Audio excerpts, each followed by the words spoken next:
when did you first pick up a camera and start filming hoops?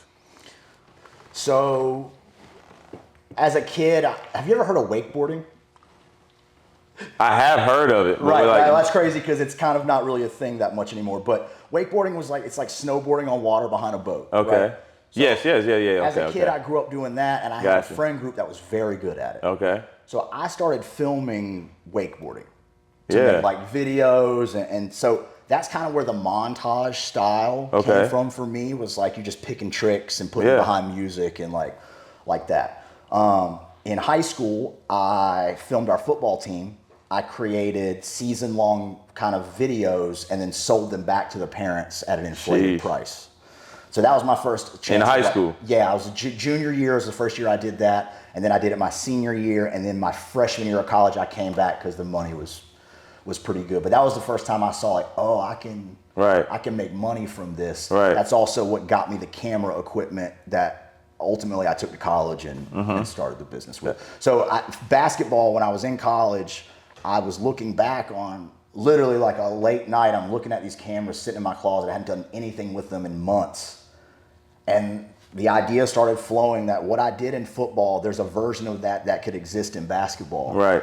And I got up at like 3 a.m. and I didn't want to lose the idea. I wrote out a business plan, got up the next day, cleaned it up, and started attacking it. That's dope. Then and there. I got a reel done with Middle Creek so I could prove what I could do. Right. And then a few months later, I randomly filmed John Wall in a tournament, and then everything changed. So how does it wasn't the mixtape era back then, right? Right. Like you were one of the pioneers, and we'll talk about that later. But how did you break through the whole basketball thing? Because that really wasn't a big, unless you was, LeBron James or top 10 in the country. How did you kind of break through and go start filming in gym? Now it's 18 cameras in every gym. Until I saw John, the idea was to do it for kids like me. Right, like make a regular kid look as good as you possibly can.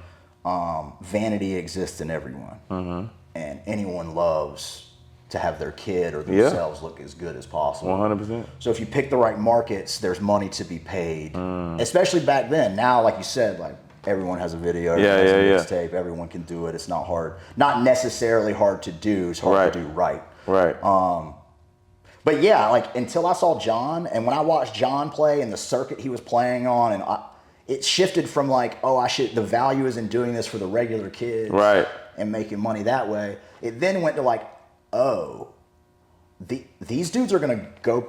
These are the guys you watch on TV in a few years. 100%. They're gonna go to college and play for the big programs. They're gonna go play in the NBA. Right.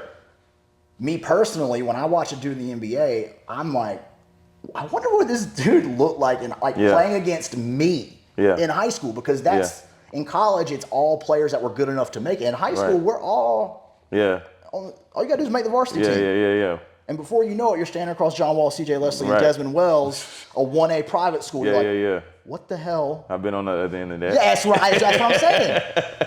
So it went from like, you can kind of show people in the NBA before they make it there. Right. And the value was in that it didn't exist. There wasn't a lot of access to that footage. So at the time, it was like me and 2 other guys. One was the Hoop Mixtape guy, and the other guys were working with Ball is Life. Right. Once I saw what John's stuff was like, they hired me to just follow them around, and it was like, we can't pay you, but we can pay for you. I was all in on that.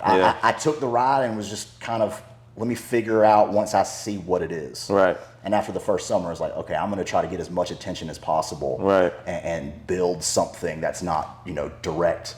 I'm going to make this video, you're going to pay me this money. Right. Or of like, I'm going to put this video on the internet, we're going to see how much attention we can get and then what we can do with that attention. Right.